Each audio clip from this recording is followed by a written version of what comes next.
Hello, everybody. Tis the season for scary shit. It's Halloween in a couple weeks. Well, actually, this coming week is Halloween. So we're doing some Halloween-centric, scary-centric episodes, as I'm sure you guys are aware. This is Our Drunken History with Zach and Travis. Glad you guys could be here and join us with this. Tonight, we are going over a pretty scary motherfucker. Yeah. So we'll go ahead and put this out there, though, too. So this episode, before we tell you who it is or what it is, has some very graphic and gory details. There's some really messed up shit that this guy did. So if you don't want to hear about it, I don't know. Yeah. You'll learn. Yeah. Don't watch it, but still hit like and subscribe, please. Yeah. Because other people like it. Yeah. But this stuff... it's a little disturbing, and it's even more so because it is factual. Yes. So, anyway, we are covering Vlad the Impaler, who is kind of the influence for Count Dracula.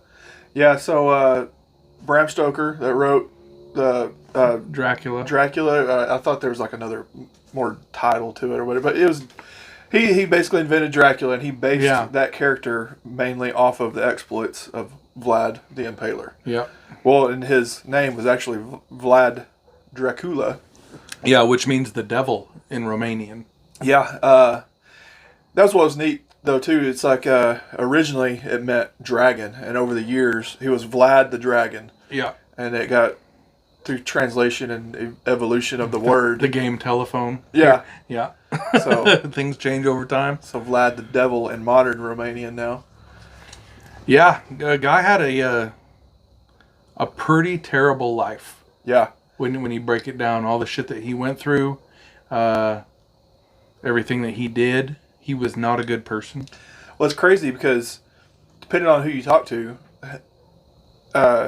because of some of the stuff he went through and some of the things he did, part of Romania actually celebrates him still. He's kind of almost a hero. A folk hero in a roundabout way. And then if you ask anybody with like Ottoman descent, he is the devil. Yeah. So he did. So some of the things that he did were pretty rough. Yeah, pretty rough. Yeah, bad guy. So where do you want to start first on this? This is There's a lot to talk about with Vlad. He actually ran an area of what is now Romania called Wallachia. A lot of people associate Dracula with Transylvania, which is another section of Romania. Yeah. Just to the north of Wallachia.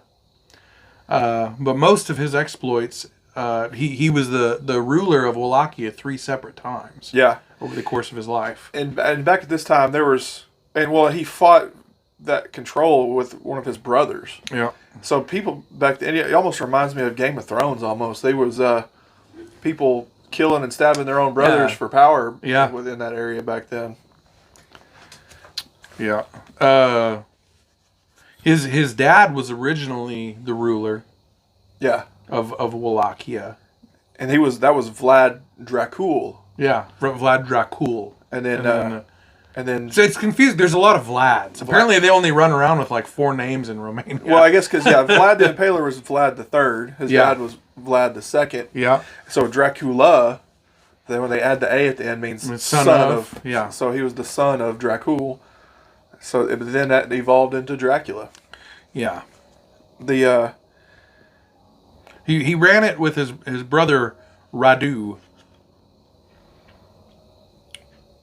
Yeah, that was actually his older brother, wasn't it? It was. I believe Radu was his younger brother. Okay. Yeah, they were held hostage by the Ottoman Empire. That's right. They in their early life they're sent there by as like part of a almost like a peace deal with them originally, and like they were held captive by the Ottomans. And by doing that, they were held hostage to help ensure that Wallachia wouldn't invade the Ottoman Empire. Yeah. But I guess the good thing about it, the Ottomans actually put them through school and yeah, it wasn't like your normal you're a hostage. It was like, yeah, you're a hostage, but you also get to learn shit. Like you're not just you're not a slave. You're not a you're not a prisoner per se. And since they were, I guess, technically they put them up in a pretty good house. Yeah, they were still considered, I guess, royalty in a way because they were treated okay for being, essentially POWs. And by the end of it, though, they said he could speak like 6 different languages. Mm-hmm. They learned how to fight. They taught them combat skills and different military tactics from their army, and so he actually learned quite a bit that he used later.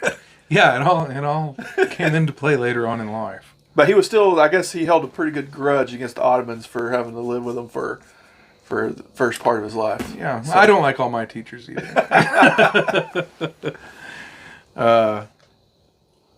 Yeah, he was ordered by Mehmed II, who was the Ottoman Sultan, to pay homage in person.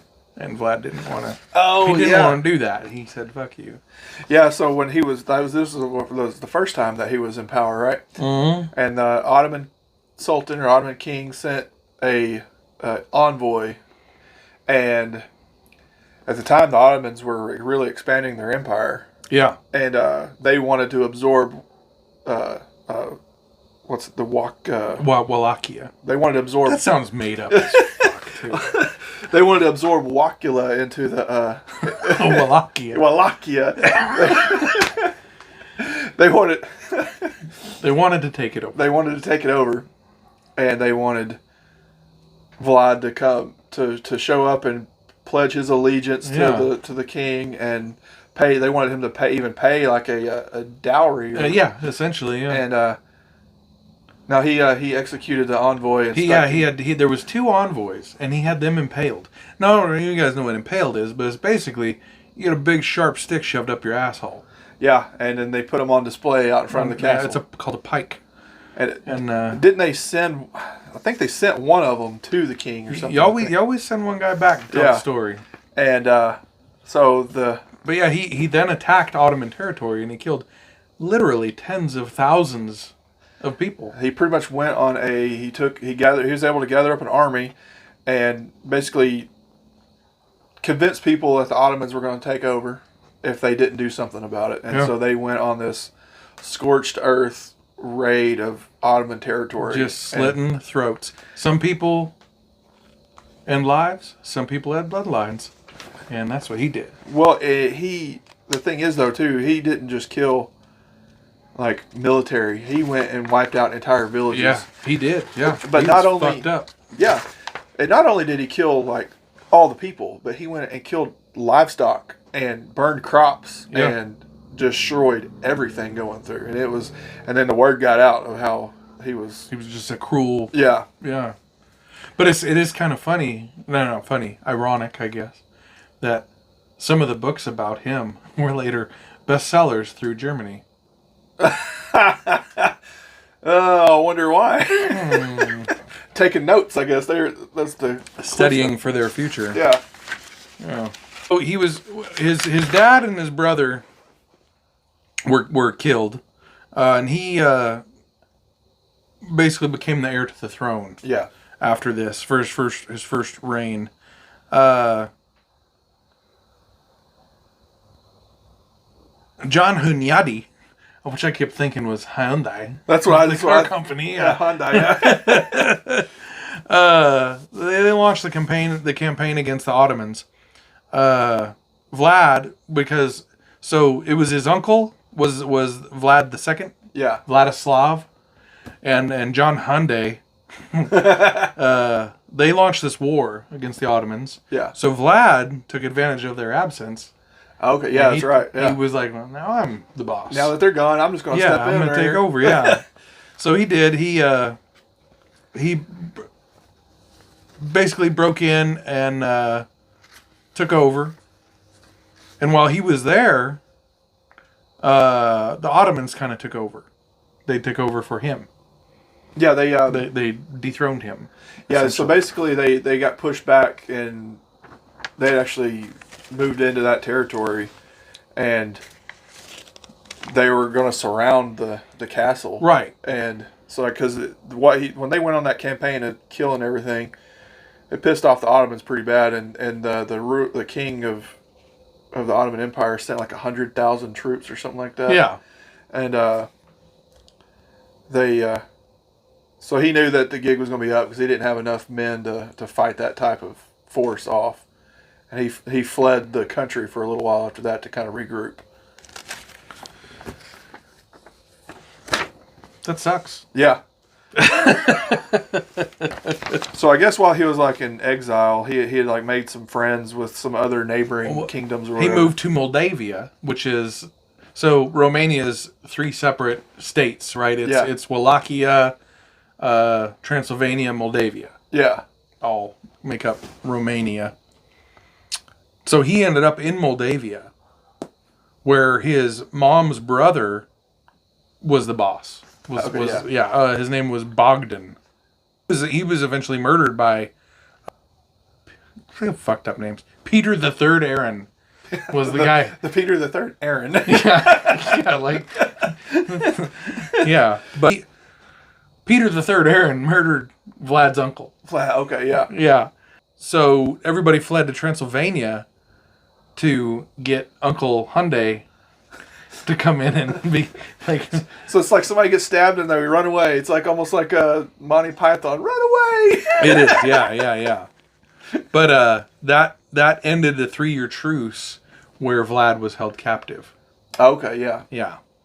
Yeah, because that king of Wallachia had a truce with the Ottomans at that point. Correct. Yeah. Yes. So Vlad returned to Moldavia, where he dethroned Peter the Third Aaron. And after that, he kind of goes off the grid for a while. Like nobody really knows. There's no records of where he went. And that's the thing too. Some of the records on this has been pieced together because a lot of it had been lost for a long time, and they found actually some of these records stored. I want to say it was in the Vatican. They had some of that stuff stored. I'm sure, man. They have all kinds of records down. And I watched Da Vinci Code. Yeah, well, it's because for the longest, all of his story was thought to have been kind of a myth or legends, and then they actually found documents to support all of it. Actually cataloged, yeah. Yeah. So he ends up back in Wallachia. Nobody really knows how he got how or when. He just showed up. I'm back. Yeah. With Hungarian support in around 1456. Man, that's what he did. He went on a recruiting tour. He just went around. Pretty much, trying to find politicking. Yeah. Showing up his troops. Vladislav II, Uncle Vlad, he died during an invasion, right? Yeah. So Vlad sent a letter to the burghers, and he promised them that he would protect them in case of an Ottoman invasion of Transylvania.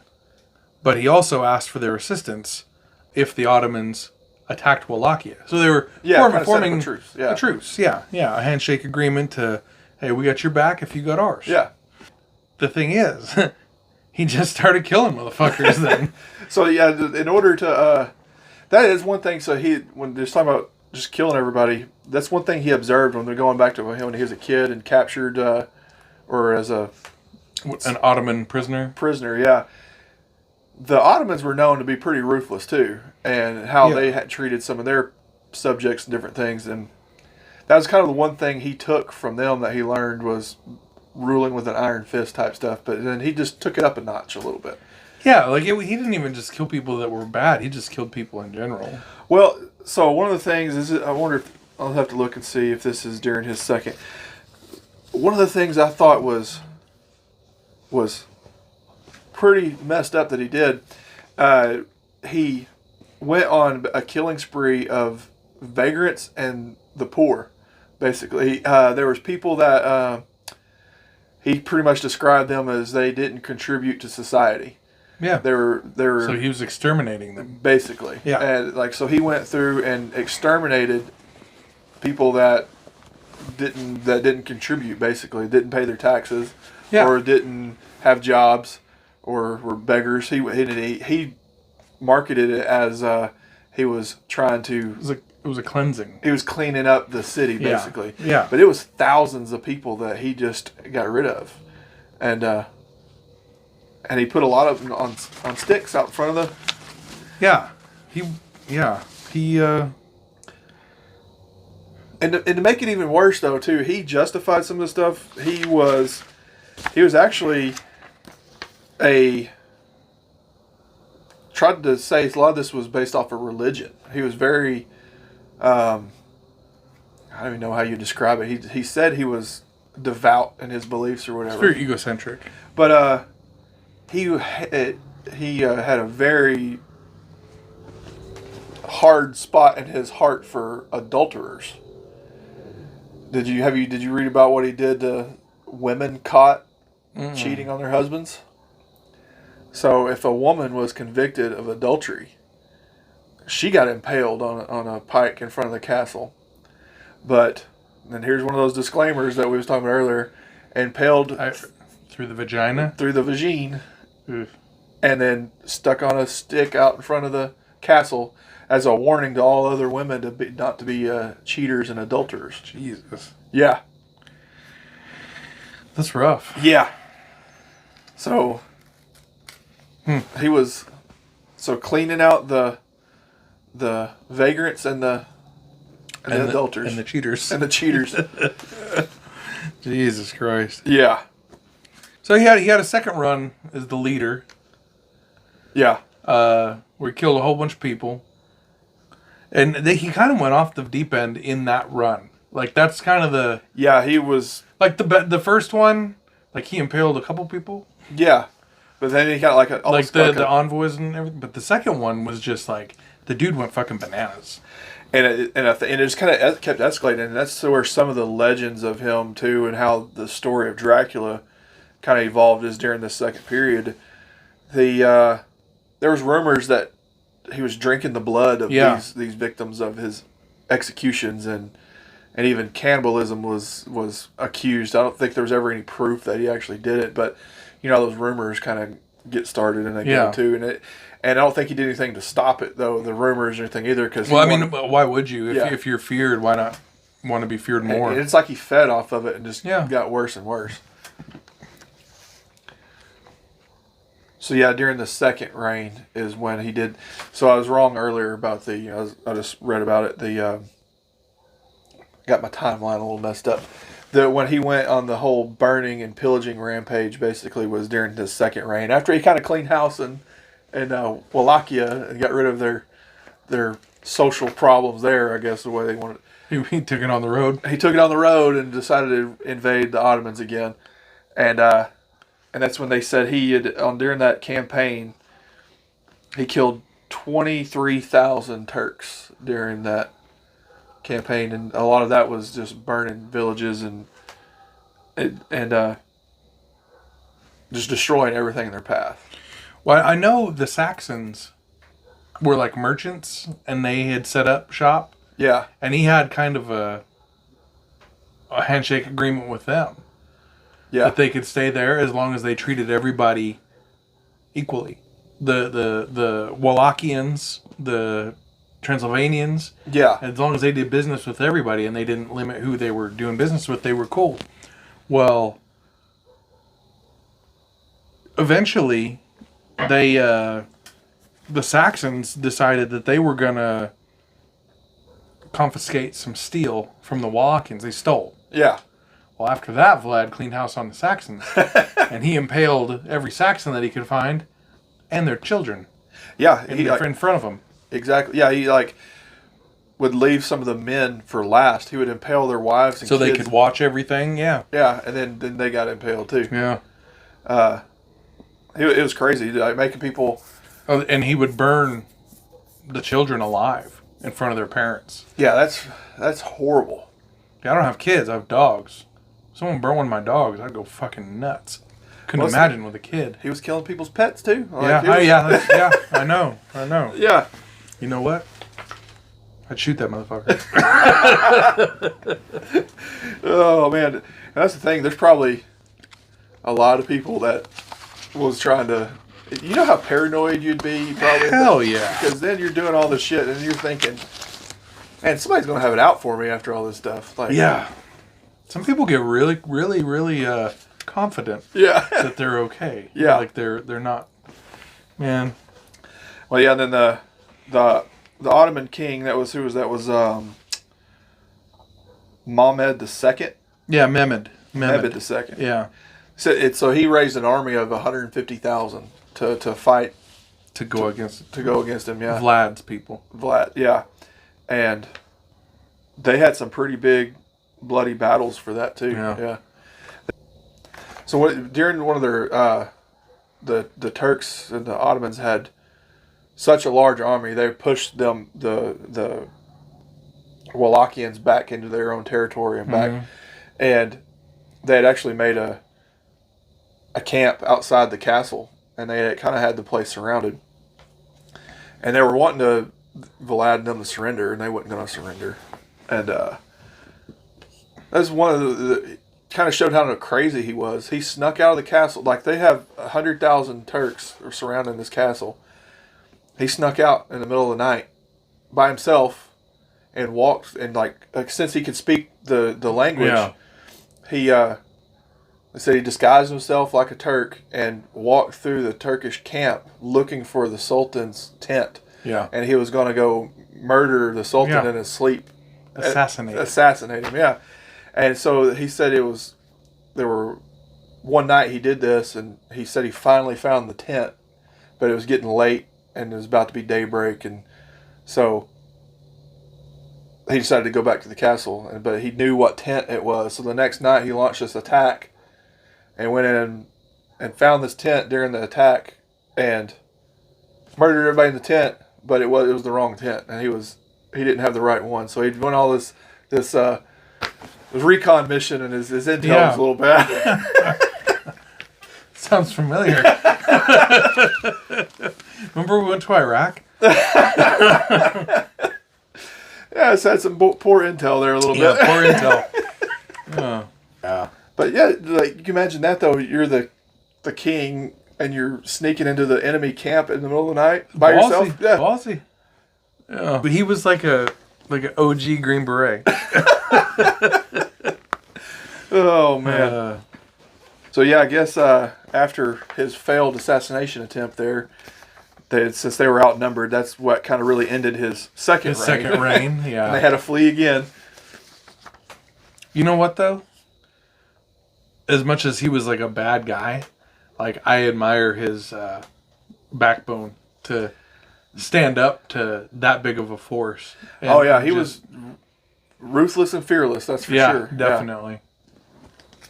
I see he did end up, when he went on his run, when he took off, he ended up going into the Carpathian Mountains. And he was seeking help from a guy named Matthias Corvinus. Yeah. And he was hoping that Matthias Corvinus would help regain the throne. Radu, the younger brother, he offered a little coin. Their money was called ducats. Yeah. So he offered to pay 15,000 ducats to the burghers of Brasov to kind of hide everybody. Okay, yeah. So they hid for a while. Corvinus came to Transylvania, Matthias, to kind of negotiate with Vlad about regaining the throne. Yeah, how they were going to kind of go about taking it back and yeah. And eventually Matthew Corvinus ordered the capture of Vlad. Yeah, because basically what they were negotiating about is Vlad still wanted to kill the Ottomans. He still wanted to he was still trying to raise an army to go attack the Ottomans again. And Corvinus didn't want to fight another war. Right. So he basically they were at a stalemate on their negotiations, and he just elected to throw Vlad in prison pretty much. Yeah. He was held in the city of Belgrade, not Serbia, but Belgrade, Romania, which is now called Alba Iulia. Then he was taken to Visegrad, where he was held for 14 years in prison. Man, that's when you see the prison montage, and he's doing push-ups and pull-ups on his prison bars. Just thinking of revenge. Yeah, absolutely. Yeah, he was the key holder. Yeah. Yeah. In 1475, Stephen III of Moldavia sent his envoys to Matthew Corvinus, asking him to send Vlad back to Wallachia. He wanted to secure a ruler, or he wanted to secure Wallachia for a ruler who had been the enemy of the Ottoman Empire. They finally agreed to release Vlad, but he was only released after he converted to Catholicism. Yeah. That was what his free pass was. I don't know if it helped that much. They thought it might hold the leash on him a little bit, but you know, this the thing is, like, they started getting their butt kicked, and they said, well, we've got to have to let this guy out because he's the only one that's been able to fight these guys off. Yeah, they needed him, but that was the deal they made. Yeah, come be a Catholic, and then we'll let you go. He was their ace in the hole. Man, I don't know that I would go that far to let someone who had just impaled hundreds of thousands of people. Yeah, you know, and. It's like that scene in The Longest Yard when they go to death row to get the guy to be on the football team. Yeah, they know he'll beat the shit out of all the guards. Yeah, it's crazy, but you know, the Ottomans, you know, they weren't the nicest bunch either, though. They were pretty guilty of. They were brutal. No, they were when they took over a territory. If you didn't convert to Islam at that time, they were kind of doing the same thing to people. They weren't impaling people, but they were killing them and taking people into slavery and different things, or conscripting them into the army. Like, you're gonna have to fight, and they were the first ones they sent in because they were just expendable. They felt. But yeah, so that's what set up his third and final reign as. Well, Matthew Corvinus recognized Vlad as the ruler of Wallachia after he converted to Catholicism, let him go, did not provide him military support. Okay, yeah. So Vlad, he went back to Wallachia, set up in his castle again. That's the thing, too. He didn't go into that much detail about this castle, but there's pictures of it. We'll put that on the video. This castle's up on the top of a mountain overlooking like a valley. It's a fucking Dracula castle. It looks creepy as hell. Yeah. And you like, yep, that's Dracula's castle. Absolutely, yeah. You see that castle, and it's like, yep, that's where some bloodthirsty monster would live. Yeah, a guy who's got bodies on sticks. Yeah. Yeah. Well, a group of soldiers, not too long after that, were chasing a thief, and they ended up just going into Vlad's house. And they didn't knock or anything, they just came in. So he had all them executed. Told you to knock. Like, no military support. The guy was just good at drumming up support. Yeah. You know? Well, I guess people were afraid of him, though, too. It's like, if we don't support him, he's going to... put us on a stick. Yeah. Make a popsicle out of us. Absolutely, yeah. Yeah. He ended up moving to Transylvania in June of 1475. I think that's where they probably got where Dracula was from. I think so, yeah. He went legit for a while. He bought his own home. He tried retirement for a little while. Yeah, exactly. But Matthias Corvinus eventually reached out to him and said, hey, there's a fight brewing with our old buddies, the Ottomans. Yeah. So they reached out to we're getting the band back together. Yeah, exactly. So they reached out to Vlad, and the fight was back on. He sent Vlad into Serbia to fight against the Ottomans, and in Bosnia, and he resorted to his terror tactics, mass impaling of Turkish soldiers, massacring civilians, and conquering settlements. So there's really there's just no telling how many people this guy was responsible for. Yeah, because, I mean, they kept decent records, but there's, as many people as they burned and dismembered and different things. Like 8. Yeah, they don't know how many they ended up with. Yeah. But he had a serious reputation and basically a price on his head. The Ottomans hated him because of that, and they were pretty much at that point wanting to get to him at all costs. Yeah. They didn't, I don't even think at that point cared if they won or lost the war. They just wanted to kill Vlad. Right. Yeah. So he died. Yeah. Eventually he did die. Yeah, he got surrounded. And he had, at the time when he was, he had a army of 2,000. It was like his personal soldiers at that point. And they pretty much got surrounded and all killed in at his final battle where he was finally overtaken and overpowered. Yeah, he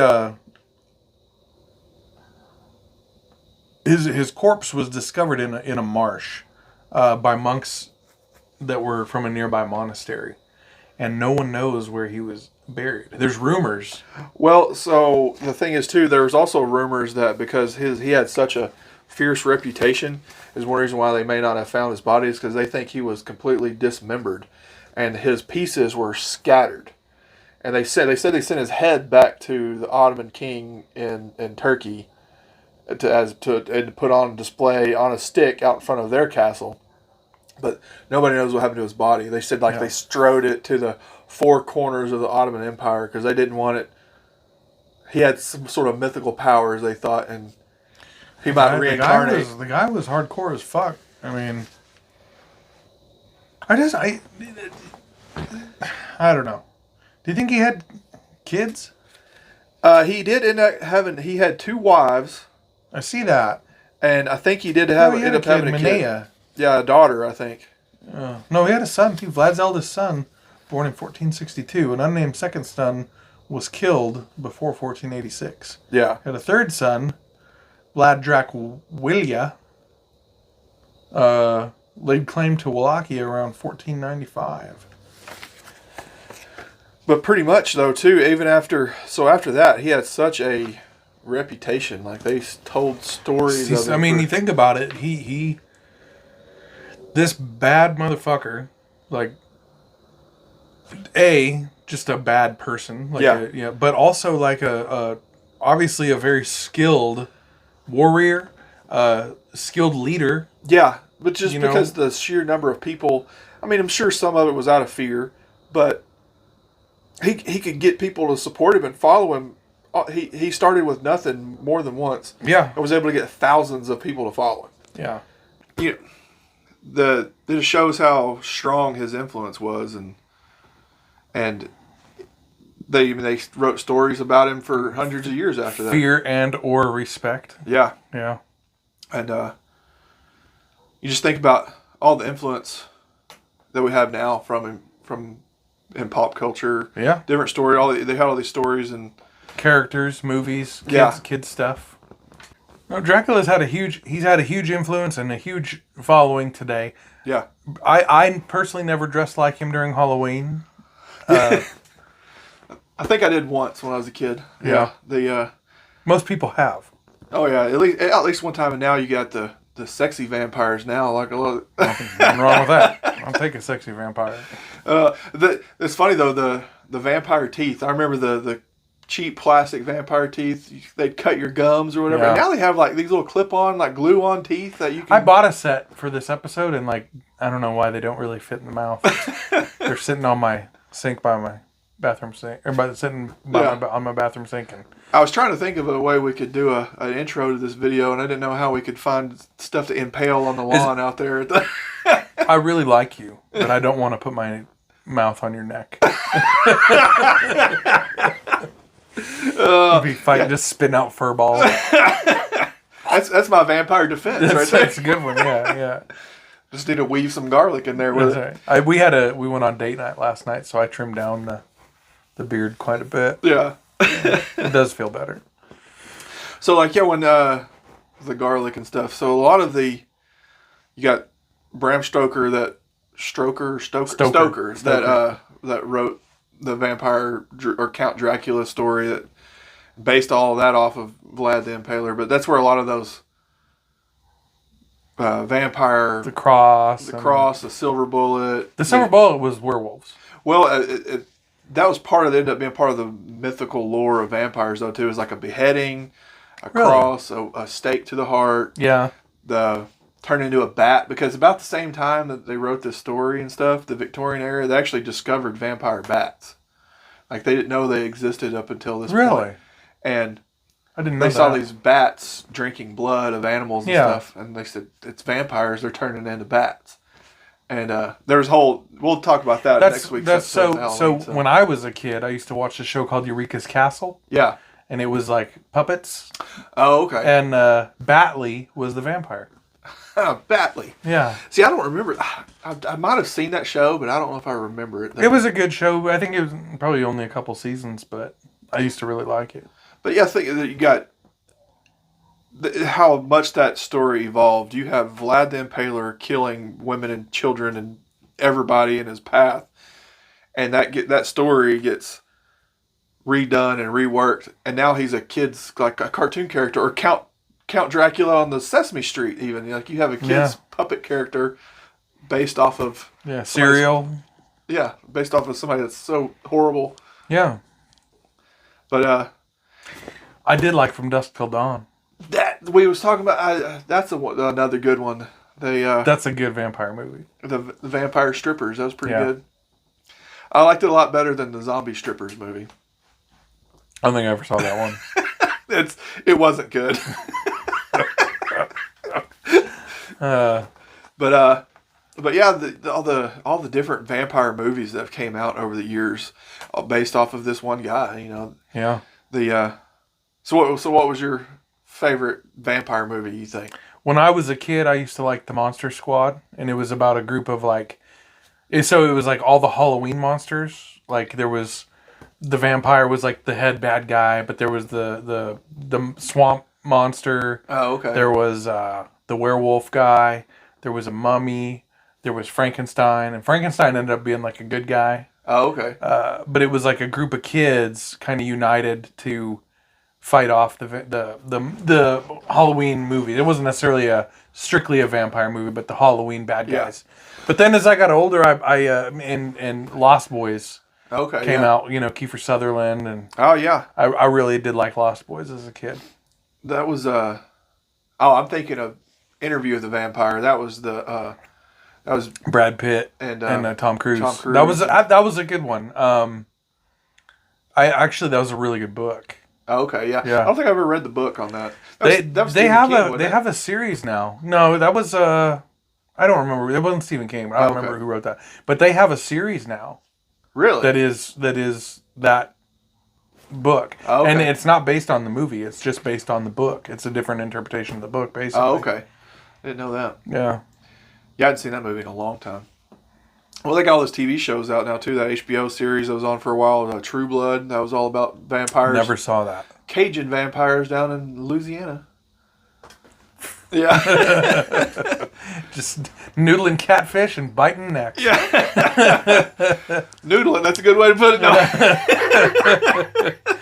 Yeah, I don't know. I still like vampire stories and shit. I like the vampire stories that are gritty, and you know the vampire movies like Twilight. That's just. I saw the first one on a flight, and I did not care for them. No offense to anybody who does; it's just not my shit. Oh yeah, and I watched. My wife was a big fan of the books, so we went and watched the movies and stuff, and even she said she was a huge fan of the books, but she even said that the movies were pretty corny. And they didn't really do the books justice, and the acting was a little subpar, wanting. Yeah. But yeah, there's been some good vampire movies, some good and some bad ones out there. Yeah. But it all goes back to. Yeah, I mean, when you have multiple movies made based on your legacy, that says a lot about how much impact you've had. Yeah, you think that was in the late 1400s, so we're talking 500 years later, we're still talking about the guy. Yeah. So that's leaving a lasting legacy, that's for sure. Good on you there, Vlad. Oh. Well, guys, we're going to sign off. We really appreciate you tuning in for this episode. Want you to have a wonderful, safe Halloween. Don't drink and drive if you go to a party. Have a DD, have a plan, call an Uber or Lyft. Parents, check over your kids' candy if they're going to be doing trick-or-treating. That's right. we appreciate all your support. Make sure you check us out on here on YouTube,